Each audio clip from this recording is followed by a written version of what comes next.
ਸਤਿ ਸ਼੍ਰੀ ਅਕਾਲ, ਸਵਾਗਤ ਹੈ ਤੁਹਾਡੇ ਸਾਰਿਆਂ ਦਾ ਅੱਜ ਦੀ ਇਸ ਖਾਸ ਪੇਸ਼ਕਸ਼ ਦੇ ਵਿੱਚ। ਟੋਰਾਂਟੋ ਤੋਂ ਮੈਂ ਹਾਂ ਜਸਲੀਨ ਕੌਰ। ਸਾਲ 2022 ਕਈ ਪੱਖੋਂ ਵੱਖਰਾ ਤੇ ਖਾਸ ਰਿਹਾ। ਵੱਖ-ਵੱਖ ਦੇਸ਼ਾਂ ਨੇ ਆਪਣੀ ਆਰਥਿਕਤਾ ਦੇ ਨਾਲ ਸੰਘਰਸ਼ ਕੀਤਾ। ਕੈਨੇਡਾ ਦੇ ਵਿੱਚ ਮਾਹਿਰਾਂ ਵੱਲੋਂ ਰਿਸੈਸ਼ਨ ਦਾ ਖਦਸ਼ਾ ਵੀ ਪ੍ਰਗਟਾਇਆ ਗਿਆ। ਇਸ ਤੋਂ ਇਲਾਵਾ ਕੈਨੇਡਾ ਦੇ ਹੈਲਥ ਕੇਅਰ ਸਿਸਟਮ ਦੇ ਵਿੱਚ ਮੇਜਰ ਕ੍ਰਾਈਸਿਸ ਵੇਖੇ ਗਏ, ਜਿਸ ਤੋਂ ਬਾਅਦ ਓਨਟਾਰੀਓ ਦੇ ਵਿੱਚ ਇੰਟਰਨੈਸ਼ਨਲੀ ਟ੍ਰੇਨਡ ਨਰਸਿਜ਼ ਨੂੰ ਕੰਮ ਕਰਨ ਦੀ ਇਜਾਜ਼ਤ ਦਿੱਤੀ ਗਈ ਤੇ ਨਾਲ ਹੀ ਫਾਰਮਾਸਿਸਟ ਨੂੰ ਵੀ ਪ੍ਰਿਸਕ੍ਰਿਪਸ਼ਨ ਲਿਖਣ ਦੀ ਮਨਜ਼ੂਰੀ ਦਿੱਤੀ ਗਈ। ਇਸ ਤੋਂ ਇਲਾਵਾ ਹੋਰ ਕੀ ਕੁਝ ਰਿਹਾ ਖਾਸ ਸਾਲ 2022 ਦੇ ਵਿੱਚ, ਇਸੇ ਤੇ ਆਧਾਰਿਤ ਰਹੇਗੀ ਸਾਡੀ ਅੱਜ ਦੀ ਇਹ ਖਾਸ ਪੇਸ਼ਕਸ਼।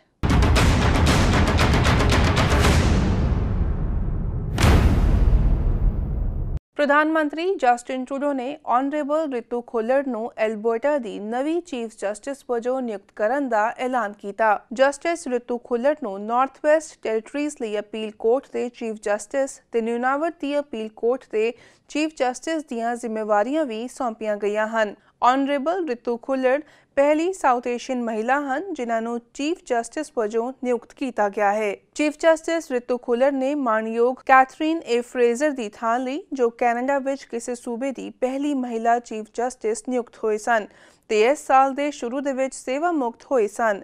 ਜ਼ਿਕਰਯੋਗ ਹੈ ਕਿ ਕੈਨੇਡਾ ਵਿੱਚ ਚੀਫ ਜਸਟਿਸ ਅਤੇ ਐਸੋਸੀਏਟ ਚੀਫ ਜਸਟਿਸ ਆਪਣੀਆਂ ਅਦਾਲਤਾਂ ਦੀ ਅਗਵਾਈ ਤੇ ਪ੍ਰਸ਼ਾਸਨ ਲਈ ਜ਼ਿੰਮੇਵਾਰ ਹਨ। ਉਹ ਕੈਨੇਡੀਅਨ ਜੁਡੀਸ਼ੀਅਲ ਕੌਂਸਲ ਦੇ ਮੈਂਬਰ ਵਜੋਂ ਵੀ ਕੰਮ ਕਰਦੇ ਹਨ, ਜੋ ਕੈਨੇਡਾ ਦੀਆਂ ਉੱਚ ਅਦਾਲਤਾਂ ਦੇ ਵਿੱਚ ਨਿਆਇਕ ਸੇਵਾਵਾਂ ਦੀ ਗੁਣਵੱਤਾ ਵਿੱਚ ਸੁਧਾਰ ਕਰਨ ਲਈ ਕੰਮ ਕਰਦੀ ਹੈ।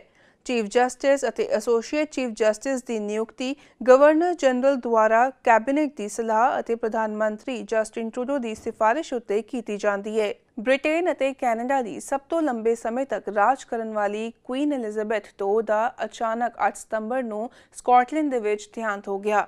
ਕੁਈਨ ਐਲਿਜ਼ਾਬੈਥ II 96 ਸਾਲਾਂ ਦੇ ਸਨ ਤੇ ਉਹਨਾਂ ਨੇ 70 ਸਾਲ ਇਸ ਗੱਦੀ ਉੱਤੇ ਰਾਜ ਕੀਤਾ ਹੈ।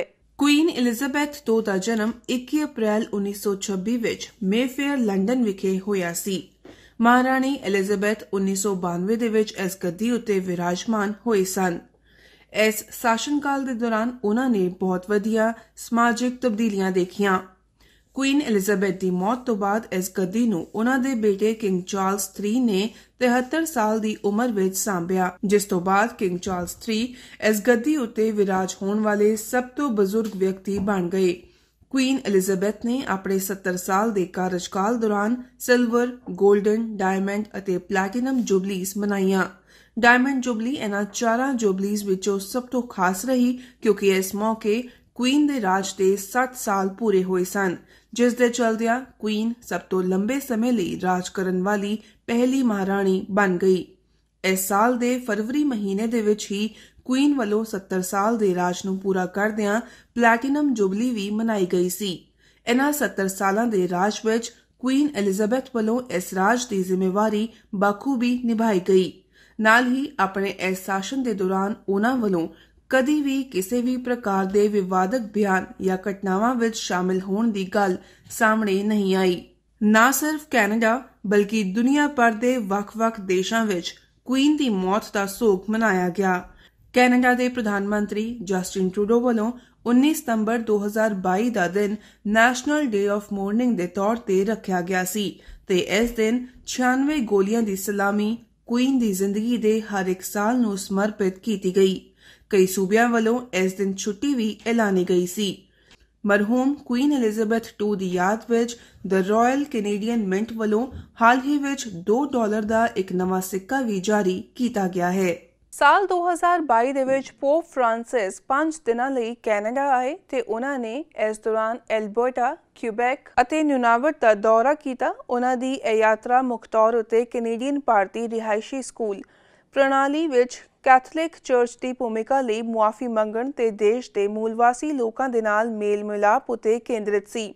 ਪੋਪ ਫ੍ਰਾਂਸਿਸ ਦਾ ਸਵਾਗਤ ਪ੍ਰਧਾਨ ਮੰਤਰੀ ਜਸਟਿਨ ਟਰੂਡੋ ਅਤੇ ਗਵਰਨਰ ਜਨਰਲ ਮੈਰੀ ਸਾਈਮਨ ਵੱਲੋਂ ਕੀਤਾ ਗਿਆ।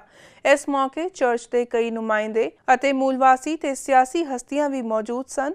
ਪੋਪ ਫ੍ਰਾਂਸਿਸ ਨੇ ਐਡਮਿੰਟਨ ਦੇ ਵਿੱਚ ਮੈਸਕੁਚਿਸ ਕਮਿਊਨਿਟੀ ਦਾ ਦੌਰਾ ਕੀਤਾ। ਇਸ ਦੌਰਾਨ ਉਹਨਾਂ ਨੇ ਰੈਜ਼ੀਡੈਂਸ਼ੀਅਲ ਸਕੂਲ ਸਰਵਾਈਵਰਸ ਦੇ ਨਾਲ ਮੁਲਾਕਾਤ ਕੀਤੀ ਅਤੇ ਸੈਮੇਟਰੀ ਤੇ ਫਾਰਮਰ ਐਰਮਿਨਸਕਿਨ ਰੈਜ਼ੀਡੈਂਸ਼ੀਅਲ ਸਕੂਲ ਵਿਜ਼ਿਟ ਕੀਤਾ। ਪੋਪ ਫ੍ਰਾਂਸਿਸ ਨੇ ਕੈਨੇਡਾ ਵਿੱਚ ਆਪਣਾ ਪਹਿਲਾ ਜਨਤਕ ਬਿਆਨ ਜਾਰੀ ਕਰਦਿਆਂ ਰੈਜ਼ੀਡੈਂਸ਼ੀਅਲ ਸਕੂਲਾਂ ਦੇ ਤਸੀਹੇ ਸਹਿਣ ਵਾਲੇ ਮੂਲਵਾਸੀ ਲੋਕਾਂ ਤੋਂ ਮੁਆਫੀ ਮੰਗੀ ਤੇ ਫਰਸਟ ਨੇਸ਼ਨਸ ਕਮਿਊਨਿਟੀ ਵੱਲੋਂ ਇਸ ਨੂੰ ਇੱਕ ਇਤਿਹਾਸਕ ਪਲ ਦੱਸਿਆ ਗਿਆ। ਜ਼ਿਕਰਯੋਗ ਹੈ ਕਿ ਪੋਪ ਫ੍ਰਾਂਸਿਸ ਨੇ ਐਡਮਿੰਟਨ ਦੇ ਕਾਮਨਵੈਲਥ ਸਟੇਡੀਅਮ ਦੇ ਵਿੱਚ 65,000 ਤੋਂ ਵੱਧ ਲੋਕਾਂ ਦੇ ਇਕੱਠ ਨੂੰ ਸੰਬੋਧਨ ਕੀਤਾ। ਐਡਮਿੰਟਨ ਦਾ ਕਾਮਨਵੈਲਥ ਸਟੇਡੀਅਮ ਕੈਨੇਡਾ ਦਾ ਸਭ ਤੋਂ ਵੱਡਾ ਆਊਟਡੋਰ ਸਟੇਡੀਅਮ ਹੈ ਜੋ ਵੱਡੀ ਤਾਦਾਦ ਦੇ ਵਿੱਚ ਲੋਕਾਂ ਦੇ ਇਕੱਠ ਨੂੰ ਸਾਂਭ ਸਕਦਾ ਹੈ। ਕੈਨੇਡਾ ਨੂੰ ਹਮੇਸ਼ਾ ਹੀ ਇਮੀਗ੍ਰੈਂਟਸ ਦੀ ਕੰਟਰੀ ਵਜੋਂ ਜਾਣਿਆ ਗਿਆ ਹੈ ਤੇ ਇਸ ਸਾਲ ਵੀ ਫੈਡਰਲ ਸਰਕਾਰ ਵੱਲੋਂ ਇਮੀਗ੍ਰੇਸ਼ਨ ਪਾਲਿਸੀ ਉੱਤੇ ਜ਼ੋਰ ਦਿੰਦਿਆਂ ਐਲਾਨ ਕੀਤਾ ਗਿਆ ਕਿ ਫੈਡਰਲ ਸਰਕਾਰ ਸਾਲ 2025 ਤੱਕ ਹਰ ਸਾਲ 5 ਲੱਖ ਇਮੀਗ੍ਰੈਂਟਸ ਨੂੰ ਕੈਨੇਡਾ ਲੈ ਕੇ ਆਏਗੀ। ਇਸ ਤੋਂ ਇਲਾਵਾ ਕੈਨੇਡਾ ਦੇ ਵਿੱਚ ਲੇਬਰ ਸ਼ਾਰਟੇਜਸ ਨੂੰ ਪੂਰਾ ਕਰਨ ਲਈ ਐਕਸਪ੍ਰੈਸ ਐਂਟਰੀ ਦੇ ਵਿੱਚ 16 ਨਵੀਆਂ ਆਕੂਪੇਸ਼ਨਲ ਕੈਟੇਗਰੀਜ਼ ਵੀ ਖੋਲੀਆਂ ਗਈਆਂ। ਕੈਨੇਡਾ ਦੇ ਇਮੀਗ੍ਰੇਸ਼ਨ ਮਿਨਿਸਟਰ ਸ਼ੌਨ ਫਰੇਜ਼ਰ ਨੇ ਖੇਤਰੀ ਇਮੀਗ੍ਰੇਸ਼ਨ ਉੱਤੇ ਧਿਆਨ ਦੇਣ ਦੇ ਨਾਲ-ਨਾਲ ਲੇਬਰ ਮਾਰਕੀਟ ਦੀ ਘਾਟ ਨੂੰ ਹੱਲ ਕਰਨ ਦੇ ਤਰੀਕਿਆਂ ਦੀ ਰੂਪਰੇਖਾ ਸਾਂਝੀ ਕੀਤੀ ਅਤੇ ਐਲਾਨ ਕੀਤਾ ਕਿ 2023-2025 ਇਮੀਗ੍ਰੇਸ਼ਨ ਯੋਜਨਾ ਤਹਿਤ ਕੈਨੇਡਾ ਵੱਲੋਂ 2025 ਤੱਕ ਹਰ ਸਾਲ 5 ਲੱਖ ਪ੍ਰਵਾਸੀਆਂ ਦਾ ਸਵਾਗਤ ਕੀਤਾ ਜਾਏਗਾ।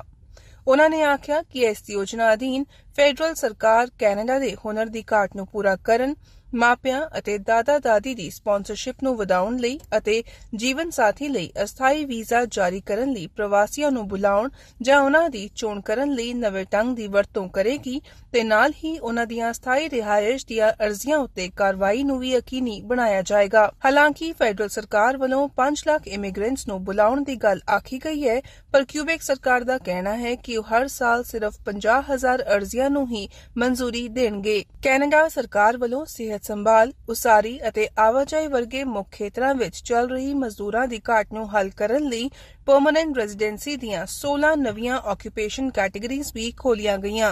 ਕੈਨੇਡਾ ਦੇ ਇਮੀਗ੍ਰੇਸ਼ਨ ਮਿਨਿਸਟਰ ਆਨਰੇਬਲ ਸ਼ੌਨ ਫਰੇਜ਼ਰ ਨੇ ਐਕਸਪ੍ਰੈਸ ਐਂਟਰੀ ਸਿਸਟਮ ਦੇ ਤਹਿਤ ਪ੍ਰਬੰਧਿਤ ਇਮੀਗ੍ਰੇਸ਼ਨ ਪ੍ਰੋਗਰਾਮਾਂ ਲਈ ਨੈਸ਼ਨਲ ਆਕੂਪੇਸ਼ਨਲ ਕਲਾਸੀਫਿਕੇਸ਼ਨ NOC 2021 ਨੂੰ ਲਾਗੂ ਕਰਨ ਦਾ ਐਲਾਨ ਕੀਤਾ।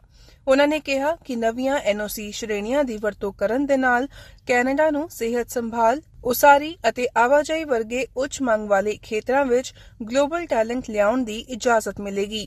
ਐਕਸਪ੍ਰੈਸ ਐਂਟਰੀ ਦੇ ਵਿੱਚ ਸ਼ਾਮਿਲ ਕੀਤੀਆਂ ਗਈਆਂ ਨਵੀਆਂ 16 ਆਕੂਪੇਸ਼ਨਸ ਦੇ ਵਿੱਚ nurse AIDS, long term care AIDS, hospital attendants, elementary ਅਤੇ ਸੈਕੰਡਰੀ ਸਕੂਲ ਟੀਚਰ ਅਸਿਸਟੈਂਟਸ ਅਤੇ ਟਰਾਂਸਪੋਰਟ ਟਰੱਕ ਡਰਾਈਵਰਸ ਦੀ ਕੈਟੇਗਰੀ ਸਣੇ ਕਈ ਹੋਰ ਕੈਟੇਗਰੀਜ਼ ਸ਼ਾਮਿਲ ਕੀਤੀਆਂ ਗਈਆਂ ਹਨ। ਪਿਛਲੇ 6 ਸਾਲਾਂ ਦੇ ਵਿੱਚ 3 ਵਾਰ ਫੈਡਰਲ ਕੰਜ਼ਰਵੇਟਿਵ ਪਾਰਟੀ ਦੀ ਲੀਡਰਸ਼ਿਪ ਲਈ ਚੋਣ ਲੜੀ ਗਈ, ਯਾਨੀ ਕਿ 3 ਵਾਰ ਲੀਡਰ ਬਦਲੇ ਗਏ ਤੇ ਆਖਿਰਕਾਰ ਸਤੰਬਰ ਦੇ ਮਹੀਨੇ ਦੇ ਵਿੱਚ ਲੰਬੇ ਸਮੇਂ ਤੋਂ ਸੰਸਦ ਮੈਂਬਰ ਤੇ ਸਾਬਕਾ ਕੈਬਨਿਟ ਮੰਤਰੀ ਪੀਅਰ ਪੋਲੀਏਵ ਫੈਡਰਲ ਕੰਜ਼ਰਵੇਟਿਵ ਪਾਰਟੀ ਦੇ ਲੀਡਰ ਨਿਯੁਕਤ ਹੋਏ। ਓਨਟਾਰੀਓ ਤੋਂ ਲੰਬੇ ਸਮੇਂ ਤੋਂ ਸੰਸਦ ਮੈਂਬਰ ਅਤੇ ਸਾਬਕਾ ਕੈਬਨਿਟ ਮੰਤਰੀ ਪੀਅਰ ਪੋਲੀਏਵ ਫੈਡਰਲ ਕੰਜ਼ਰਵੇਟਿਵ ਪਾਰਟੀ ਦੇ ਲੀਡਰ ਨਿਯੁਕਤ ਹੋਏ। 7 ਮਹੀਨਿਆਂ ਦੀ ਚੋਣ ਮੁਹਿੰਮ ਤੋਂ ਬਾਅਦ ਸਤੰਬਰ ਦੇ ਮਹੀਨੇ ਵਿੱਚ ਪਾਰਟੀ ਲੀਡਰ ਦੀ ਚੋਣ ਕਰਵਾਈ ਗਈ ਸੀ ਤੇ ਪੀਅਰ ਪੋਲੀਏਵ 68% ਦੇ ਸਮਰਥਨ ਦੇ ਨਾਲ ਪਹਿਲੇ ਬੈਲਟ ਦੀ VOTING ਵਿੱਚ ਹੀ ਪਾਰਟੀ ਦੇ ਨਵੇਂ ਆਗੂ ਚੁਣੇ ਗਏ। ਕੰਜ਼ਰਵੇਟਿਵ ਲੀਡਰ ਪੀਅਰ ਪੋਲੀਏਵ ਨੇ 2017 ਤੋਂ ਲੈ ਕੇ 2022 ਤੱਕ ਸ਼ੈਡੋ ਮਿਨਿਸਟਰ ਫਾਰ ਫਾਈਨੈਂਸ ਦੀ ਭੂਮਿਕਾ ਨਿਭਾਈ। ਪੀਅਰ ਪੋਲੀਏਵ ਦੇ ਸਿਆਸੀ ਕੈਰੀਅਰ ਦੀ ਸ਼ੁਰੂਆਤ 24 ਸਾਲ ਦੀ ਉਮਰ ਵਿੱਚ ਹੋਈ। 2004 ਵਿੱਚ ਉਹ ਨੀਪੀਐਨ ਕਾਰਲਟਨ ਰਾਈਡਿੰਗ ਤੋਂ ਸਭ ਤੋਂ ਛੋਟੀ ਉਮਰ ਦੇ ਮੈਂਬਰ ਆਫ ਪਾਰਲੀਮੈਂਟ ਨਿਯੁਕਤ ਹੋਏ। ਸਾਲ 2006 ਵਿੱਚ ਉਨ੍ਹਾਂ ਨੇ 50% ਤੋਂ ਵੱਧ ਵੋਟਾਂ ਹਾਸਲ ਕੀਤੀਆਂ ਅਤੇ ਹਾਊਸ ਆਫ ਕਾਮਨਸ ਵਿੱਚ ਸਭ ਤੋਂ ਘੱਟ ਉਮਰ ਦੇ ਮੈਂਬਰ ਆਫ ਪਾਰਲੀਮੈਂਟ ਬਰਕਰਾਰ ਰਹੇ। ਕੰਜ਼ਰਵੇਟਿਵ ਲੀਡਰ ਪੀਅਰ ਪੋਲੀਏਵ ਨੂੰ ਸਿਆਸਤ ਦੇ ਵਿੱਚ ਦਿਲਚਸਪੀ ਸ਼ੁਰੂ ਤੋਂ ਹੀ ਸੀ। 19 ਸਾਲ ਦੀ ਉਮਰ ਵਿੱਚ ਪੀਅਰ ਪੋਲੀਏਵ ਨੇ ਯੂਨੀਵਰਸਿਟੀ ਆਫ ਕੈਲਗਰੀ ਤੋਂ ਕਾਮਰਸ ਅਤੇ ਅੰਤਰਰਾਸ਼ਟਰੀ ਰਿਸ਼ਤਿਆਂ ਦੀ ਪੜ੍ਹਾਈ ਕੀਤੀ। ਜ਼ਿਕਰਯੋਗ ਹੈ ਕਿ ਪਿਛਲੇ 6 ਸਾਲਾਂ ਵਿੱਚ 3 ਵਾਰ ਕੰਜ਼ਰਵੇਟਿਵ ਲੀਡਰਸ਼ਿਪ ਲਈ ਚੋਣ ਲੜੀ ਗਈ ਹੈ, ਯਾਨੀ ਕਿ 3 ਵਾਰ ਪਾਰਟੀ ਦੇ ਲੀਡਰ ਬਦਲੇ ਗਏ। ਪੀਅਰ ਪੋਲੀਏਵ ਦੀ ਚੋਣ ਮੁਹਿੰਮ ਦੇ ਅਨੁਸਾਰ ਪੋਲੀਏਵ ਨੇ ਦੇਸ਼ ਭਰ ਦੇ ਵਿੱਚ 80 ਸਮਾਗਮਾਂ ਦਾ ਆਯੋਜਨ ਕੀਤਾ, ਜਿਸ ਵਿੱਚ 93,000 ਲੋਕਾਂ ਨੇ RSVP ਕੀਤਾ ਅਤੇ ਅੰਤ ਵਿੱਚ 3 ਲੱਖ ਤੋਂ ਵੱਧ ਮੈਂਬਰਾਂ ਨੇ ਸਾਈਨ ਅਪ ਕੀਤਾ। ਮੁਹਿੰਮ ਮੁਤਾਬਕ ਕਿਸੇ ਵੀ ਹੋਰ ਰਾਜਨੀਤਿਕ ਪਾਰਟੀ ਕੋਲ ਇੰਨੇ ਮੈਂਬਰ ਨਹੀਂ ਹਨ ਅਤੇ ਕਿਸੇ ਹੋਰ ਰਾਜਨੀਤਿਕ ਪਾਰਟੀ ਕੋਲ ਲੀਡਰਸ਼ਿਪ ਚੋਣ ਦੇ ਵਿੱਚ 4 ਲੱਖ ਤੋਂ ਵੱਧ ਕੈਨੇਡੀਅਨਸ ਦੀਆਂ ਵੋਟਾਂ ਨਹੀਂ ਹਨ। ਸਟੈਟਿਸਟਿਕਸ ਕੈਨੇਡਾ ਵੱਲੋਂ ਹਾਲ ਹੀ ਦੇ ਵਿੱਚ ਜਾਰੀ ਕੀਤੇ ਗਏ ਆંકੜਿਆਂ ਮੁਤਾਬਕ ਕੈਨੇਡੀਅਨਸ ਵੱਲੋਂ ਪਲਾਸਟਿਕ ਬੈਗਸ ਦੀ ਵਰਤੋਂ ਘਟਾ ਦਿੱਤੀ ਗਈ ਹੈ। ਵਾਤਾਵਰਣ ਨੂੰ ਬਚਾਉਣ ਤੇ ਕੈਨੇਡਾ ਨੂੰ ਪ੍ਰਦੂਸ਼ਣ ਮੁਕਤ ਰੱਖਣ ਲਈ 20 ਦਸੰਬਰ ਤੋਂ ਕੈਨੇਡਾ ਭਰ ਦੇ ਵਿੱਚ ਸਿੰਗਲ ਯੂਜ਼ ਪਲਾਸਟਿਕ ਉੱਤੇ ਰੋਕ ਲਗਾ ਦਿੱਤੀ ਗਈ। ਪੇਸ਼ ਹੈ ਇੱਕ ਖਾਸ ਰਿਪੋਰਟ। ਕੈਨੇਡਾ ਵਿੱਚ 20 ਦਸੰਬਰ ਤੋਂ ਸਿਰਫ ਇੱਕ ਵਾਰ ਵਰਤੇ ਜਾਣ ਵਾਲੇ ਪਲਾਸਟਿਕ ਦੇ ਉਤਪਾਦਨ ਉੱਤੇ ਪੂਰੀ ਤਰ੍ਹਾਂ ਰੋਕ ਲਗਾ ਦਿੱਤੀ ਗਈ। ਕੈਨੇਡਾ ਦੇ ਵਾਤਾਵਰਣ ਮੰਤਰੀ ਸਟੀਵਨ ਗਿਲਬੋ ਵੱਲੋਂ 20 ਜੂਨ 2022 ਨੂੰ ਐਲਾਨ ਕੀਤਾ ਗਿਆ ਸੀ ਕਿ ਵਾਤਾਵਰਣ ਨੂੰ ਬਚਾਉਣ ਅਤੇ ਕੈਨੇਡਾ ਨੂੰ ਪ੍ਰਦੂਸ਼ਣ ਮੁਕਤ ਕਰਨ ਵਾਸਤੇ ਸਰਕਾਰ ਵੱਲੋਂ ਇਹ ਫੈਸਲਾ ਲਿਆ ਗਿਆ ਹੈ। ਇਸ ਫੈਸਲੇ ਅਧੀਨ ਸਟਿਕਸ, ਕਟਲਰੀ ਅਤੇ ਟੇਕ ਆਊਟ ਕੰਟੇਨਰਸ ਦੇ ਨਾਲ ਜ਼ਿਆਦਾਤਰ ਪਲਾਸਟਿਕ ਸ਼ਾਪਿੰਗ ਬੈਗ ਜਾਂ ਸਟ੍ਰॉ ਬਣਾਉਣਾ ਜਾਂ ਆਯਾਤ ਕਰਨਾ ਕੈਨੇਡਾ ਵਿੱਚ ਹੁਣ ਕਾਨੂੰਨੀ ਨਹੀਂ ਹੋਵੇਗਾ ਤੇ 1 ਸਾਲ ਬਾਅਦ ਇਹਨਾਂ ਵਸਤੂਆਂ ਦੀ ਵਿਕਰੀ ਉੱਤੇ ਵੀ ਰੋਕ ਲਗਾ ਦਿੱਤੀ ਜਾਏਗੀ। ਇਸ ਦੇ ਨਾਲ ਹੀ ਪੀਣ ਵਾਲੇ ਕੰਟੇਨਰਸ ਲਈ 6 ਪੈਕ ਪਲਾਸਟਿਕ ਰਿੰਗਸ ਦੇ ਨਿਰਮਾਣ ਅਤੇ ਆਯਾਤ ਉੱਤੇ ਜੂਨ 2023 ਦੇ ਵਿੱਚ ਪਾਬੰਦੀ ਲਗਾਈ ਜਾਏਗੀ ਤੇ ਇਸ ਤੋਂ 1 ਸਾਲ ਬਾਅਦ ਉਨ੍ਹਾਂ ਦੀ ਵਿਕਰੀ ਖਤਮ ਹੋ ਜਾਏਗੀ। ਹਾਲ ਹੀ ਵਿੱਚ ਸਟੈਟਸ ਕੈਨੇਡਾ ਵੱਲੋਂ ਇੱਕ ਸਰਵੇ ਵੀ ਕੀਤੀ ਗਈ ਸੀ ਜਿਸ ਵਿੱਚ ਜਾਣਕਾਰੀ ਦਿੱਤੀ ਗਈ ਕਿ ਇਸ ਬੈਨ ਤੋਂ ਬਾਅਦ ਜ਼ਿਆਦਾਤਰ ਕੈਨੇਡੀਅਨਸ ਨੂੰ ਫਰਕ ਨਹੀਂ ਪਏਗਾ ਕਿਉਂਕਿ ਕਈ ਗ੍ਰੋਸਰੀ ਸਟੋਰਸ ਵੱਲੋਂ ਪਲਾਸਟਿਕ ਬੈਗਸ ਦੀ ਵਰਤੋਂ ਉੱਤੇ ਪਹਿਲਾਂ ਹੀ ਰੋਕ ਲਗਾਉਣੀ ਸ਼ੁਰੂ ਕਰ ਦਿੱਤੀ ਗਈ ਸੀ, ਜਿਸ ਕਰਕੇ ਲੋਕਾਂ ਵੱਲੋਂ ਗ੍ਰੋਸਰੀ ਸ਼ਾਪਿੰਗ ਲਈ ਰੀਯੂਜ਼ੇਬਲ ਬੈਗਸ ਦਾ ਇਸਤੇਮਾਲ ਕੀਤਾ ਜਾ ਰਿਹਾ ਹੈ। ਕੈਨੇਡਾ ਦੇ ਵਾਤਾਵਰਣ ਮੰਤਰੀ ਸਟੀਵਨ ਗਿਲਬੋ ਦਾ ਕਹਿਣਾ ਹੈ ਕਿ ਹਰ ਸਾਲ 22 ਮਿਲੀਅਨ ਟਨ ਪਲਾਸਟਿਕ ਉੱਥੇ ਸੁੱਟਿਆ ਜਾਂਦਾ ਹੈ ਜਿੱਥੇ ਉਸ ਨੂੰ ਨਹੀਂ ਸੁੱਟਣਾ ਚਾਹੀਦਾ। ਇਸ ਵਿੱਚ ਦੁਨੀਆ ਭਰ ਦੀਆਂ ਨਦੀਆਂ, ਝੀਲਾਂ ਅਤੇ ਸਮੁੰਦਰ ਵੀ ਸ਼ਾਮਿਲ ਹਨ। ਮਿਊਨਿਸਪਲ ਸੋਲਿਡ ਵੇਸਟ ਬਾਰੇ ਵਿਸ਼ਵ ਬੈਂਕ ਦੇ ਆંકੜੇ ਦਰਸਾਉਂਦੇ ਹਨ ਕਿ ਔਸਤਨ ਹਰ ਕੈਨੇਡੀਅਨ ਹਰ ਸਾਲ 706 ਕਿਲੋਗ੍ਰਾਮ ਕੂੜਾ ਸੁੱਟਦਾ ਹੈ। ਕੈਨੇਡਾ ਵਿੱਚ ਹਰ ਸਾਲ ਲਗਭਗ 29,000 ਟਨ ਪਲਾਸਟਿਕ ਕੂੜਾ ਮੁੱਖ ਤੌਰ ਉੱਤੇ ਪੈਕੇਜਿੰਗ ਵਾਤਾਵਰਣ ਦੇ ਵਿੱਚ ਖਤਮ ਹੁੰਦਾ ਹੈ ਅਤੇ ਹੋਰ 3.3 ਮਿਲੀਅਨ ਟਨ ਪਲਾਸਟਿਕ ਕੂੜਾ ਲੈਂਡਫਿਲ ਵਿੱਚ ਖਤਮ ਹੁੰਦਾ ਹੈ ਤੇ ਕੈਨੇਡੀਅਨਸ ਵੱਲੋਂ ਸੁੱਟੇ ਜਾਂਦੇ ਪਲਾਸਟਿਕ ਦੇ 10ਵੇਂ ਹਿੱਸੇ ਤੋਂ ਵੀ ਘੱਟ ਅਸਲ ਦੇ ਵਿੱਚ ਰੀਸਾਈਕਲ ਕੀਤਾ ਜਾਂਦਾ ਹੈ। ਜ਼ਿਕਰਯੋਗ ਹੈ ਕਿ ਕੈਨੇਡਾ 2040 ਤੱਕ ਵਿਸ਼ਵ ਪਲਾਸਟਿਕ ਪ੍ਰਦੂਸ਼ਣ ਨੂੰ ਖਤਮ ਕਰਨ ਵਾਲੇ ਅੰਤਰਰਾਸ਼ਟਰੀ ਸਮਝੌਤੇ ਲਈ ਭਾਰੀ ਲੌਬਿੰਗ ਕਰ ਰਹੇ ਲਗਭਗ 3 ਦਰਜਨ ਦੇਸ਼ਾਂ ਵਿੱਚੋਂ ਇੱਕ ਹੈ। Jasleen Kaur, PTC news, Toronto, Canada. Pandemic ਤੋਂ ਬਾਅਦ ਕੈਨੇਡਾ ਭਰ ਦੇ ਹੈਲਥ ਕੇਅਰ ਸਿਸਟਮ ਉੱਤੇ ਵੱਡਾ ਬੋਝ ਪੈਂਦਾ ਨਜ਼ਰ ਆਇਆ। ਵੱਖ-ਵੱਖ ਸੂਬਿਆਂ ਦੇ ਵਿੱਚ ਨਰਸਾਂ ਦੀ ਘਾਟ ਵੀ ਵੇਖੀ ਗਈ। ਇਸ ਦੇ ਚੱਲਦਿਆਂ ਓਨਟਾਰੀਓ ਸਰਕਾਰ ਨੇ ਅਹਿਮ ਫੈਸਲਾ ਲੈਂਦਿਆਂ ਐਲਾਨ ਕੀਤਾ ਕਿ ਸੂਬੇ ਭਰ ਦੇ ਵਿੱਚ ਇੰਟਰਨੈਸ਼ਨਲੀ ਟ੍ਰੇਨਡ ਨਰਸਿਸ ਨੂੰ ਹਸਪਤਾਲਾਂ ਦੇ ਵਿੱਚ ਕੰਮ ਕਰਨ ਦੀ ਇਜਾਜ਼ਤ ਦਿੱਤੀ ਗਈ ਹੈ। ਓਨਟਾਰੀਓ ਵਿੱਚ ਸਿਹਤ ਸੰਭਾਲ ਦੇ ਖੇਤਰ ਨੂੰ ਬਹਾਲ ਕਰਨ ਵਾਸਤੇ ਅੰਤਰਰਾਸ਼ਟਰੀ ਪੱਧਰ ਉੱਤੇ ਸਿੱਖਿਆ ਪ੍ਰਾਪਤ ਕਰ ਚੁੱਕੀਆਂ ਨਰਸਿਸ ਨੂੰ ਹਸਪਤਾਲਾਂ ਦੇ ਵਿੱਚ ਕੰਮ ਕਰਨ ਦੀ ਇਜਾਜ਼ਤ ਦਿੱਤੀ ਗਈ।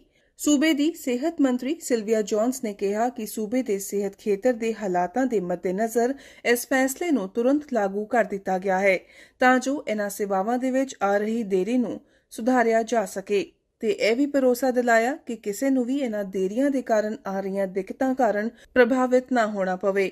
ਇਸ ਤੋਂ ਇਲਾਵਾ college of physicians and surgeons of Ontario ਨੂੰ ਸੂਬੇ ਵਿੱਚ ਡਾਕਟਰਸ ਦੀ ਭਾਗੀਦਾਰੀ ਵਧਾਉਣ ਦੇ ਤਰੀਕਿਆਂ ਦੇ ਪ੍ਰਸਤਾਵ ਉੱਤੇ ਵੀ ਕੰਮ ਕਰਨ ਲਈ ਆਖਿਆ ਗਿਆ ਅਤੇ ਬਾਕੀ ਸ਼ਹਿਰਾਂ ਤੇ ਸੂਬੇ ਦੇ ਲਾਇਸੈਂਸਡ ਸਿਹਤ ਕਰਮਚਾਰੀਆਂ ਨੂੰ ਤੁਰੰਤ 3 ਮਹੀਨੇ ਦੀ ਅਸਥਾਈ ਰਜਿਸਟ੍ਰੇਸ਼ਨ ਮੁਹੱਈਆ ਕਰਵਾਉਣ ਦਾ ਵੀ ਐਲਾਨ ਕੀਤਾ ਗਿਆ। ਆਉਣ ਵਾਲੇ ਸਮੇਂ ਦੇ ਵਿੱਚ ਇਨ੍ਹਾਂ ਸਿਹਤ ਕਰਮੀਆਂ ਨੂੰ ਇਸ ਖੇਤਰ ਵਿੱਚ ਕੰਮ ਕਰਨ ਵਾਸਤੇ ਕੈਨੇਡੀਅਨ ਵਰਕ ਐਕਸਪੀਰੀਅੰਸ ਦੀ ਵੀ ਜ਼ਰੂਰਤ ਨਹੀਂ ਹੋਵੇਗੀ, ਜਿਸ ਦੇ ਚੱਲਦਿਆਂ ਸਰਕਾਰ ਵੱਲੋਂ ਇਸ ਖੇਤਰ ਦੇ ਤੁਰੰਤ ਬਹਾਲ ਹੋਣ ਦੇ ਅਸਾਰ ਜਤਾਏ ਜਾ ਰਹੇ ਹਨ। ਪਰ ਓਨਟਾਰੀਓ ਨਰਸਿਸ ਐਸੋਸੀਏਸ਼ਨ ਦੀ ਪ੍ਰੈਜ਼ੀਡੈਂਟ ਕੈਥਰੀਨ ਹੋਏ ਦਾ ਕਹਿਣਾ ਹੈ ਕਿ ਸਿਹਤ ਸੰਭਾਲ ਦੇ ਖੇਤਰ ਵਿੱਚ ਕਈ ਹੋਰ ਪਾਬੰਦੀਆਂ ਵੀ ਹਨ ਜਿਨ੍ਹਾਂ ਦੀ ਵਜ੍ਹਾ ਕਰਕੇ ਇਸ ਖੇਤਰ ਵਿੱਚ ਸਿਹਤ ਕਰਮਚਾਰੀਆਂ ਦੀ ਭਾਗੀਦਾਰੀ ਕਾਫੀ ਘੱਟ ਹੈ। ਨਾਲ ਹੀ ਉਹਨਾਂ ਨੇ ਇਹ ਵੀ ਕਿਹਾ ਕਿ ਅੰਤਰਰਾਸ਼ਟਰੀ ਪੱਧਰ ਉਤੇ ਸਿੱਖਿਆ ਪ੍ਰਾਪਤ ਕਰ ਚੁੱਕੀਆਂ ਨਰਸਿਸ ਨੂੰ ਕੈਨੇਡਾ ਦੇ ਸਿਹਤ ਸੰਭਾਲ ਦੇ ਇਸ ਖੇਤਰ ਵਿੱਚ ਕੰਮ ਕਰਨ ਵਾਸਤੇ ਵੱਧ ਨਿਗਰਾਨੀ ਅਤੇ ਵੱਧ ਸਲਾਹ ਦੀ ਲੋੜ ਪਏਗੀ, ਜਿਸ ਲਈ ਹਾਲੇ ਫਿਲਹਾਲ ਕੋਈ ਵੀ ਉਪਲਬਧ ਨਹੀਂ ਹੈ। ਨਾਲ ਹੀ ਉਨ੍ਹਾਂ ਵੱਲੋਂ ਸਰਕਾਰਾਂ ਨੂੰ ਅਪੀਲ ਕੀਤੀ ਗਈ ਕਿ ਕਾਨੂੰਨੀ ਬਿੱਲ 124 ਨੂੰ ਰੱਦ ਕੀਤਾ ਜਾਵੇ ਜੋ ਕਿ ਸਿਹਤ ਸੰਭਾਲ ਦੇ ਖੇਤਰ ਦੇ ਕਰਮਚਾਰੀਆਂ ਦੀਆਂ ਤਨਖਾਹਾਂ ਦੇ ਵਿੱਚ ਵਾਧੇ ਨੂੰ ਰੋਕਦਾ ਹੈ। ਜ਼ਿਕਰਯੋਗ ਹੈ ਕਿ ਓਨਟਾਰੀਓ ਬੀਤੇ ਕਈ ਮਹੀਨਿਆਂ ਤੋਂ ਲੇਬਰ ਸ਼ਾਰਟੇਜਸ ਦੇ ਨਾਲ ਜੂਝ ਰਿਹਾ ਹੈ ਤੇ ਇਸ ਦੇ ਹੱਲ ਲਈ ਬੇਸ਼ੱਕ ਸਰਕਾਰ ਵੱਲੋਂ ਵੱਖ-ਵੱਖ ਯਤਨ ਕੀਤੇ ਜਾ ਰਹੇ ਹਨ, ਪਰ ਮਾਹਿਰਾਂ ਦਾ ਕਹਿਣਾ ਹੈ ਕਿ ਇਹ ਫੈਸਲਾ ਇਸੇ ਮਸਲੇ ਦਾ ਤੁਰੰਤ ਹੱਲ ਨਹੀਂ ਹੈ ਅਤੇ ਇਹਨਾਂ ਸੇਵਾਵਾਂ ਨੂੰ ਵਾਪਸ ਆਮ ਪੱਧਰ ਉੱਤੇ ਲਿਆਉਣ ਵਾਸਤੇ ਕੁਝ ਸਮਾਂ ਹੋਰ ਲੱਗ ਸਕਦਾ ਹੈ। ਫਿਲਹਾਲ ਸਮਾਂ ਹੋ ਗਿਆ ਇੱਕ ਛੋਟੀ ਜਿਹੀ ਬ੍ਰੇਕ ਦਾ। ਬ੍ਰੇਕ ਤੋਂ ਬਾਅਦ ਵੀ ਸਾਲ 2022 ਤੇ ਆਧਾਰਿਤ ਸਾਡੀ ਇਹ ਖਾਸ ਪੇਸ਼ਕਸ਼ ਇਸੇ ਤਰ੍ਹਾਂ ਜਾਰੀ ਰਹੇਗੀ। ਜਲਦ ਹਾਜ਼ਰ ਹੁੰਦੇ ਹਾਂ।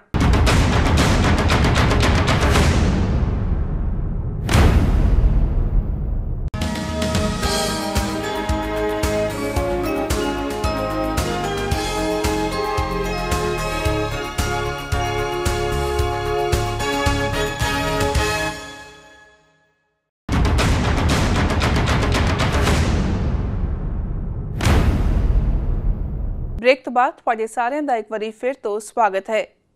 ਜੁਲਾਈ 2022 ਦੇ ਵਿੱਚ ਸਿੱਖ ਆਗੂ ਰਿਪੁਦਮਨ ਸਿੰਘ ਮਲਿਕ ਦਾ ਉਹਨਾਂ ਦੇ ਕੰਮ ਦੇ ਬਾਹਰ ਗੋਲੀਆਂ ਮਾਰ ਕੇ ਕਤਲ ਕਰ ਦਿੱਤਾ ਗਿਆ। Ripudaman Singh Malik 1985 Air India bomb ਧਮਾਕੇ ਮਾਮਲੇ ਦੇ ਵਿੱਚ ਨਾਮਜ਼ਦ ਸਨ ਤੇ 2005 ਦੇ ਵਿੱਚ ਉਹਨਾਂ ਨੂੰ ਇਸ ਮਾਮਲੇ ਤੋਂ ਬਰੀ ਕੀਤਾ ਗਿਆ ਸੀ। ਸਰੀ ਦੇ ਵਿੱਚ ਸਿੱਖ ਕਾਰੋਬਾਰੀ ਰਿਪੁਦਮਨ ਸਿੰਘ ਮਲਿਕ ਦਾ ਗੋਲੀਆਂ ਮਾਰ ਕੇ ਕਤਲ ਕਰ ਦਿੱਤਾ ਗਿਆ ਸੀ। ਇਹ ਘਟਨਾ ਸਵੇਰੇ 9:30 ਵਜੇ ਦੇ ਕਰੀਬ ਵਾਪਰੀ ਜਦ ਰਿਪੁਦਮਨ ਸਿੰਘ ਮਲਿਕ ਨੂੰ ਉਹਨਾਂ ਦੇ ਕੰਮ ਦੇ ਬਾਹਰ ਅਚਾਨਕ ਗੋਲੀਆਂ ਮਾਰ ਦਿੱਤੀਆਂ ਗਈਆਂ ਤੇ ਜ਼ਖਮਾਂ ਦੀ ਤਾਪ ਨਾ ਸਹਾਰਦਿਆਂ ਉਹਨਾਂ ਨੇ ਮੌਕੇ ਉੱਤੇ ਹੀ ਦਮ ਤੋੜ ਦਿੱਤਾ ਸੀ। Ripudaman Singh Malik 1985 Air India bomb ਧਮਾਕੇ ਦੇ ਵਿੱਚ ਨਾਮਜ਼ਦ ਸਨ ਤੇ 2005 ਦੇ ਵਿੱਚ ਅਦਾਲਤ ਵੱਲੋਂ ਉਹਨਾਂ ਨੂੰ ਬਰੀ ਕਰ ਦਿੱਤਾ ਗਿਆ ਸੀ। ਰਿਪੁਦਮਨ ਸਿੰਘ ਮਲਿਕ ਦੇ ਕਤਲ ਦੀ ਜਾਂਚ ਇੰਟੀਗ੍ਰੇਟਿਡ ਹੋਮੋਸਾਈਡ ਇਨਵੈਸਟੀਗੇਸ਼ਨ ਟੀਮ ਨੂੰ ਸੌਂਪੀ ਗਈ ਸੀ। ਪੁਲਿਸ ਨੇ ਇਸ ਮਾਮਲੇ ਦੇ ਵਿੱਚ 21 ਸਾਲਾਂ ਦੇ ਟੈਨਰ ਫੌਕਸ ਅਤੇ 23 ਸਾਲਾਂ ਦੇ ਹੋਜ਼ੇ ਲੋਪੇਸ ਨੂੰ ਗ੍ਰਿਫਤਾਰ ਕੀਤਾ ਸੀ ਤੇ ਇਹਨਾਂ ਦੋਨਾਂ ਉੱਤੇ ਫਰਸਟ ਡਿਗਰੀ ਮਰਡਰ ਦੇ ਦੋਸ਼ ਲਗਾਏ ਗਏ ਸਨ। ਰਿਪੁਦਮਨ ਸਿੰਘ ਮਲਿਕ ਨੂੰ ਗੋਲੀ ਕਿਉਂ ਮਾਰੀ ਗਈ, ਇਸ ਬਾਰੇ ਅਜੇ ਤੱਕ ਪਤਾ ਨਹੀਂ ਚੱਲ ਸਕਿਆ ਹੈ, ਪਰ ਟੀਮ ਦੇ ਸਰਜੈਂਟ ਡੇਵਿਡ ਲੀ ਨੇ ਆਖਿਆ ਸੀ ਕਿ ਇਹ ਇੱਕ ਹਾਈ ਪ੍ਰੋਫਾਈਲ ਕੌਮਾਂਤਰੀ ਮਾਮਲਾ ਹੈ ਤੇ ਅਜਿਹੇ ਮਾਮਲੇ ਗੁੰਝਲਦਾਰ ਹੁੰਦੇ ਨੇ, ਇਸ ਲਈ ਇਸ ਦੀ ਜਾਂਚ ਵਿੱਚ ਜ਼ਿਆਦਾ ਸਮਾਂ ਵੀ ਲੱਗ ਸਕਦਾ ਹੈ। ਰਿਪੁਦਮਨ ਸਿੰਘ ਮਲਿਕ 1972 ਦੇ ਵਿੱਚ ਕੈਨੇਡਾ ਆਏ ਸਨ। ਉਹਨਾਂ ਨੇ ਆਪਣੇ ਕੈਰੀਅਰ ਦੀ ਸ਼ੁਰੂਆਤ ਕੈਬ ਡਰਾਈਵਰ ਦੇ ਤੌਰ ਉੱਤੇ ਕੀਤੀ ਸੀ ਤੇ ਬਾਅਦ ਵਿੱਚ ਉਹ ਸਫਲ ਕਾਰੋਬਾਰੀ ਬਣ ਗਏ। ਰਿਪੁਦਮਨ ਸਿੰਘ ਮਲਿਕ ਕੈਨੇਡਾ ਦੇ ਸਤਨਾਮ ਐਜੂਕੇਸ਼ਨ ਸੁਸਾਇਟੀ ਦੇ ਪ੍ਰਧਾਨ ਸੀ ਅਤੇ ਖਾਲਸਾ ਸਕੂਲ ਚਲਾਉਂਦੇ ਸੀ। ਸਕੂਲ ਵਿੱਚ ਕੈਨੇਡਾ ਦੇ ਪਾਠਕ੍ਰਮ ਤੋਂ ਇਲਾਵਾ ਪੰਜਾਬੀ ਭਾਸ਼ਾ ਤੇ ਸਿੱਖ ਇਤਿਹਾਸ ਵੀ ਪੜ੍ਹਾਇਆ ਜਾਂਦਾ ਹੈ। ਸਾਲ 2016 ਦੇ ਵਿੱਚ ਕੌਮਾਂਤਰੀ ਵਿਦਿਆਰਥੀ ਵਜੋਂ ਕੈਨੇਡਾ ਦੇ ਸ਼ਹਿਰ ਬਰੈਂਪਟਨ ਆਏ ਸਿੱਧੂ ਮੂਸੇਵਾਲਾ ਦਾ ਭਾਰਤ ਦੇ ਵਿੱਚ ਗੋਲੀਆਂ ਮਾਰ ਕੇ ਕਤਲ ਕਰ ਦਿੱਤਾ ਗਿਆ। ਵੱਖ-ਵੱਖ ਦੇਸ਼ਾਂ ਸਣੇ ਖਾਸ ਕਰਕੇ ਕੈਨੇਡਾ ਦੇ ਵਿੱਚ ਉਹਨਾਂ ਦੀ ਮੌਤ ਨੂੰ ਲੈ ਕੇ ਸੋਗ ਦੀ ਲਹਿਰ ਵੇਖੀ ਗਈ। ਸਿੱਧੂ ਮੂਸੇਵਾਲਾ ਦੁਨੀਆ ਭਰ ਵਿੱਚ ਆਪਣੀ ਵੱਖਰੀ ਕਿਸਮ ਦੀ ਰੈਪਿੰਗ ਦੇ ਨਾਲ ਮਸ਼ਹੂਰ ਹੋਏ ਸਨ। ਪੰਜਾਬੀ ਗਾਇਕੀ ਵਿੱਚ ਸਿੱਧੂ ਮੂਸੇਵਾਲਾ ਦਾ ਨਾਂ ਹਰ ਪਾਸੇ ਬੋਲਦਾ ਸੀ। ਥੋੜੇ ਹੀ ਸਮੇਂ ਵਿੱਚ ਸਿੱਧੂ ਮੂਸੇਵਾਲਾ ਨੇ ਪੰਜਾਬੀ ਸੰਗੀਤ ਜਗਤ ਵਿੱਚ ਵਧੀਆ ਥਾਂ ਬਣਾ ਲਈ ਸੀ। ਉਹਨਾਂ ਨੇ ਆਪਣੇ ਮਿਊਜ਼ਿਕ ਕੈਰੀਅਰ ਦੀ ਸ਼ੁਰੂਆਤ ਬਰੈਂਪਟਨ ਤੋਂ ਹੀ ਕੀਤੀ ਸੀ। ਉਹਨਾਂ ਨੇ ਬਰੈਂਪਟਨ ਨੂੰ ਆਪਣਾ ਗੀਤ ਬੀ ਟਾਊਨ ਡੈਡੀਕੇਟ ਕੀਤਾ ਸੀ। ਉਹਨਾਂ ਦੇ ਕਈ ਗੀਤਾਂ ਦੀ ਵੀਡੀਓ ਰਿਕਾਰਡਿੰਗ ਬਰੈਂਪਟਨ ਦੇ ਵਿੱਚ ਹੋਈ ਹੈ। ਦੱਸ ਦਈਏ ਕਿ ਸਿੱਧੂ ਮੂਸੇਵਾਲਾ ਦਾ 29 ਮਈ ਨੂੰ ਦਿਨ ਦਿਹਾੜੇ ਗੋਲੀਆਂ ਮਾਰ ਕੇ ਕਤਲ ਕਰ ਦਿੱਤਾ ਗਿਆ। ਉਹਨਾਂ ਉੱਤੇ ਇਹ ਹਮਲਾ ਮਾਨਸਾ ਦੇ ਕੋਲ ਪਿੰਡ ਜਵਾਹਰ ਕੇ ਨੇੜੇ ਹੋਇਆ ਸੀ। ਜਾਣਕਾਰੀ ਮੁਤਾਬਕ ਇਸ ਵਾਰਦਾਤ ਦੌਰਾਨ ਹਮਲਾਵਰਾਂ ਨੇ 50 ਤੋਂ ਵੱਧ ਰਾਉਂਡਸ ਫਾਇਰ ਕੀਤੇ, ਜਿਸ ਵਿੱਚੋਂ ਸਿੱਧੂ ਮੂਸੇਵਾਲਾ ਨੂੰ ਲਗਭਗ 24 ਗੋਲੀਆਂ ਲੱਗੀਆਂ ਸਨ। 28 ਮਈ ਨੂੰ ਪੰਜਾਬ ਸਰਕਾਰ ਨੇ ਸਿੱਧੂ ਮੂਸੇਵਾਲਾ ਤੋਂ ਸੁਰੱਖਿਆ ਵਾਪਸ ਲਈ ਸੀ। ਸਿੱਧੂ ਮੂਸੇਵਾਲਾ ਦੇ ਕਤਲ ਦੀ ਜ਼ਿੰਮੇਵਾਰੀ ਪੁਲਿਸ ਸੂਚੀ ਦੇ ਵਿੱਚ ਸਭ ਤੋਂ ਵੱਧ ਲੋੜੀਂਦਾ ਗੈਂਗਸਟਰ ਗੋਲਡੀ ਬਰਾੜ ਨੇ ਲਈ। ਸਿੱਧੂ ਮੂਸੇਵਾਲਾ ਦੀ ਮੌਤ ਦਾ ਦੁੱਖ ਸਿਰਫ ਕੈਨੇਡਾ ਵਿੱਚ ਹੀ ਨਹੀਂ ਬਲਕਿ ਦੁਨੀਆ ਭਰ ਵਿੱਚ ਵਸਦੀ ਵੱਖ-ਵੱਖ ਕਮਿਊਨਿਟੀ ਦੇ ਲੋਕਾਂ ਵੱਲੋਂ ਪ੍ਰਗਟਾਇਆ ਗਿਆ। ਸਿੱਧੂ ਮੂਸੇਵਾਲਾ ਦੀ ਯਾਦ ਵਿੱਚ ਬਰੈਂਪਟਨ ਦੇ ਦ ਸੂਜ਼ਨ ਫੈਨਲ ਸਪੋਰਟਸਪਲੈਕਸ ਦੇ ਬਾਹਰ ਇੱਕ ਪੇੜ ਲਗਾਇਆ ਗਿਆ ਅਤੇ ਬਰੈਂਪਟਨ ਦੇ ਵਿੱਚ ਉਹਨਾਂ ਦੀ ਯਾਦ ਵਿੱਚ ਕਸਟਮ ਮਿਊਰਲ ਵਾਲ ਤਿਆਰ ਕਰਨ ਲਈ ਵੀ ਮੋਸ਼ਨ ਪਾਸ ਕੀਤਾ ਗਿਆ। ਦੀਵਾਲੀ ਮੌਕੇ ਬਰੈਂਪਟਨ ਦੇ ਵਸਨੀਕਾਂ ਵੱਲੋਂ ਵੱਡੀ ਗਿਣਤੀ ਦੇ ਵਿੱਚ ਸਿਟੀ ਕਾਉਂਸਲ ਨੂੰ ਸ਼ਿਕਾਇਤਾਂ ਦਰਜ ਕਰਵਾਈਆਂ ਗਈਆਂ, ਜਿਸ ਤੋਂ ਬਾਅਦ ਬਰੈਂਪਟਨ ਸਿਟੀ ਕਾਉਂਸਲ ਨੇ ਸ਼ਹਿਰ ਦੇ ਵਿੱਚ ਫਾਇਰਵਰਕਸ ਉੱਤੇ ਬੈਨ ਲਗਾਉਣ ਦਾ ਐਲਾਨ ਕੀਤਾ। ਪੇਸ਼ ਹੈ ਇੱਕ ਖਾਸ ਰਿਪੋਰਟ। ਸਾਲ 2017 ਵਿੱਚ ਦੀਵਾਲੀ ਸੈਲੀਬ੍ਰੇਟ ਕਰਦਿਆਂ ਬਰੈਂਪਟਨ ਸਿਟੀ ਕਾਉਂਸਲ ਵੱਲੋਂ ਪ੍ਰਾਈਵੇਟ ਪ੍ਰਾਪਰਟੀ ਉੱਤੇ ਬਿਨਾਂ ਪਰਮਿਟ ਦੇ ਛੋਟੀ ਦੂਰੀ ਦੇ ਪਟਾਕਿਆਂ ਨੂੰ ਚਲਾਉਣ ਦੀ ਇਜਾਜ਼ਤ ਦਿੱਤੀ ਗਈ ਸੀ, ਪਰ ਅੱਜ 5 ਸਾਲਾਂ ਬਾਅਦ ਸਿਟੀ ਕਾਉਂਸਲ ਵੱਲੋਂ ਇਹ ਫੈਸਲਾ ਵਾਪਸ ਲੈ ਲਿਆ ਗਿਆ ਤੇ ਸ਼ਹਿਰ ਦੇ ਵਿੱਚ ਫਾਇਰਵਰਕਸ ਬੈਨ ਕਰ ਦਿੱਤੇ ਗਏ ਹਨ। ਇਸ ਸੰਬੰਧੀ ਮੋਸ਼ਨ ਨਵੇਂ ਚੁਣੇ ਗਏ ਰੀਜਨਲ ਕਾਉਂਸਲਰ ਡੈਨਿਸ ਕੀਨਨ ਅਤੇ ਗੁਰਪ੍ਰਤਾਪ ਸਿੰਘ ਟੂਰ ਵੱਲੋਂ ਪੇਸ਼ ਕੀਤਾ ਗਿਆ ਸੀ, ਜਿਸ ਨੂੰ ਸਰਬਸੰਮਤੀ ਨਾਲ ਸਿਟੀ ਕਾਉਂਸਲ ਵਿੱਚ ਪਾਸ ਕੀਤਾ ਗਿਆ। ਬ੍ਰੈਂਪਟਨ ਦੇ ਵਿੱਚ ਹੁਣ ਤੱਕ ਸਿਰਫ ਦੀਵਾਲੀ, ਵਿਕਟੋਰੀਆ ਡੇ, ਕੈਨੇਡਾ ਡੇ ਅਤੇ ਨਿਊ ਈਅਰ ਉੱਤੇ ਹੀ ਵਸਨੀਕਾਂ ਨੂੰ ਪ੍ਰਾਈਵੇਟ ਪ੍ਰਾਪਰਟੀ ਉੱਤੇ ਬਿਨਾਂ ਪਰਮਿਟ ਦੇ ਛੋਟੇ ਪਟਾਕੇ ਚਲਾਉਣ ਦੀ ਇਜਾਜ਼ਤ ਸੀ। ਪਰ ਹੁਣ ਸਿਰਫ ਫਿਲਮ ਉਦਯੋਗ ਅਤੇ ਸਿਟੀ ਨੂੰ ਨਵੇਂ ਉਪਨਿਯਮ ਦੇ ਤਹਿਤ ਬ੍ਰੈਂਪਟਨ ਦੇ ਵਿੱਚ ਪਟਾਕਿਆਂ ਦੀ ਵਰਤੋਂ ਕਰਨ ਲਈ ਪਰਮਿਟ ਲੈਣ ਦੀ ਇਜਾਜ਼ਤ ਹੋਵੇਗੀ। ਸਿਟੀ ਵੱਲੋਂ ਲਿਆਂਦੇ ਗਏ ਨਵੇਂ ਨਿਯਮਾਂ ਮੁਤਾਬਕ ਜੇਕਰ ਕੋਈ ਪ੍ਰਾਈਵੇਟ ਪ੍ਰਾਪਰਟੀ ਉੱਤੇ ਫਾਇਰਵਰਕਸ ਕਰਦਾ ਹੈ ਤੇ ਉਸ ਨੂੰ $350 ਤੋਂ $500 ਤੱਕ ਦਾ ਜੁਰਮਾਨਾ ਹੋ ਸਕਦਾ ਹੈ ਅਤੇ ਪਟਾਕੇ ਵੇਚਣ ਉੱਤੇ ਜੁਰਮਾਨਾ $350 ਤੋਂ $1000 ਹੋਵੇਗਾ। ਬ੍ਰੈਂਪਟਨ ਨਿਵਾਸੀਆਂ ਨੂੰ ਦੀਵਾਲੀ ਦਾ ਜਸ਼ਨ ਮਨਾਉਣ ਲਈ ਇੱਕ ਕੇਂਦਰੀ ਸਥਾਨ ਪ੍ਰਦਾਨ ਕਰਨ ਲਈ ਸਿਟੀ ਸਟਾਫ ਵੱਲੋਂ ਸਥਾਨਕ ਭਾਈਵਾਲਾਂ ਨਾਲ ਮਿਲ ਕੇ ਕੰਮ ਕੀਤਾ ਜਾਏਗਾ। ਸਿਟੀ ਸਟਾਫ ਦਾ ਕਹਿਣਾ ਹੈ ਕਿ 2022 ਵਿੱਚ ਹੁਣ ਤੱਕ ਪਟਾਕੇ ਦੀਆਂ ਲਗਭਗ 1500 ਸ਼ਿਕਾਇਤਾਂ ਆਈਆਂ ਹਨ, ਜਿਨ੍ਹਾਂ ਵਿੱਚੋਂ 1000 ਤੋਂ ਵੱਧ ਕਾਲਾਂ ਅਕਤੂਬਰ ਵਿੱਚ ਦੀਵਾਲੀ ਦੇ ਜਸ਼ਨਾਂ ਦੌਰਾਨ ਆਈਆਂ ਸਨ। ਬਾਇਲॉ ਇਨਫੋਰਸਮੈਂਟ ਨੇ ਇਸ ਸਾਲ ਪਟਾਕਿਆਂ ਕਰਕੇ $38,500 ਦੇ ਜੁਰਮਾਨੇ ਦਿੱਤੇ ਹਨ। ਬ੍ਰੈਂਪਟਨ ਫਾਇਰ ਅਤੇ ਐਮਰਜੈਂਸੀ ਸੇਵਾਵਾਂ ਨੇ ਵੀ ਇਸ ਸਾਲ ਪਟਾਕਿਆਂ ਨਾਲ ਸੰਬੰਧਿਤ ਅੱਗਾਂ ਦੇ 20 ਮਾਮਲਿਆਂ ਨੂੰ ਰਿਸਪੌਂਡ ਕੀਤਾ ਅਤੇ ਸਟਾਫ ਦਾ ਕਹਿਣਾ ਹੈ ਕਿ ਉਨ੍ਹਾਂ ਕਾਲਾਂ ਲਈ ਟੈਕਸ ਦਾਤਾਵਾਂ ਨੂੰ ਲਗਭਗ $20,000 ਦਾ ਖਰਚਾ ਪਵੇਗਾ। ਦੀਵਾਲੀ ਮੌਕੇ ਸ਼ਹਿਰ ਨੂੰ ਪਟਾਕਿਆਂ ਦੀ ਰਿਕਾਰਡ ਤੋੜ ਸ਼ਿਕਾਇਤਾਂ ਮਿਲੀਆਂ ਸਨ, ਜਿਸ ਤੋਂ ਬਾਅਦ ਆਤਿਸ਼ਬਾਜ਼ੀ ਦੇ ਦਿਨਾਂ ਅਤੇ ਸਮਿਆਂ ਉੱਤੇ ਕੈਪ ਲਗਾਉਣਾ ਜਾਂ ਆਤਿਸ਼ਬਾਜ਼ੀ ਉੱਤੇ ਪੂਰੀ ਤਰ੍ਹਾਂ ਪਾਬੰਦੀ ਲਗਾਉਣ ਲਈ ਪੈਟੀਸ਼ਨ ਦੀ ਸ਼ੁਰੂਆਤ ਵੀ ਕੀਤੀ ਗਈ ਸੀ, ਜਿਸ ਉੱਤੇ ਇੱਕ ਦਿਨ ਵਿੱਚ 8700 ਤੋਂ ਵੱਧ ਦਸਤਖਤ ਕੀਤੇ ਗਏ। ਬ੍ਰੈਂਪਟਨ ਨੇ 2016 ਦੇ ਵਿੱਚ ਲੰਬੀ ਰੇਂਜ ਦੇ ਪਟਾਕਿਆਂ ਉੱਤੇ ਪਾਬੰਦੀ ਲਗਾ ਦਿੱਤੀ ਸੀ, ਪਰ ਸਿਟੀ ਦੇ ਐਕਟਿੰਗ ਲੈਜਿਸਲੇਟਿਵ ਸਰਵਿਸਿਜ਼ ਕਮਿਸ਼ਨਰ ਪੌਲ ਮੌਰਿਸਨ ਨੇ ਕਿਹਾ ਕਿ ਪਾਬੰਦੀ ਦੇ ਨਾਲ ਬ੍ਰੈਂਪਟਨ ਵਿੱਚ ਪਟਾਕਿਆਂ ਦੀ ਵਰਤੋਂ ਵਿੱਚ ਕੋਈ ਕਮੀ ਨਹੀਂ ਆਈ।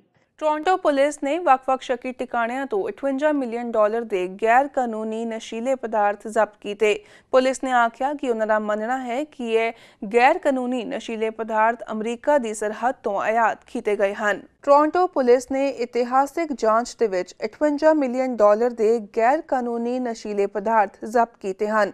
ਕੁੱਲ ਮਿਲਾ ਕੇ ਡਰੱਗ ਸਕੁਐਡ ਦੇ ਜਾਂਚਕਰਤਾਵਾਂ ਨੇ 671 ਕਿਲੋਗ੍ਰਾਮ ਪਦਾਰਥ ਜ਼ਬਤ ਕੀਤੇ ਹਨ, ਜਿਸ ਵਿੱਚ ਲਗਭਗ 520 ਕਿਲੋਗ੍ਰਾਮ ਕ੍ਰਿਸਟਲ ਮੈਥਮਫੈਟਾਮਿਨ ਅਤੇ 150 ਕਿਲੋਗ੍ਰਾਮ ਕੋਕੇਨ ਸ਼ਾਮਿਲ ਹੈ।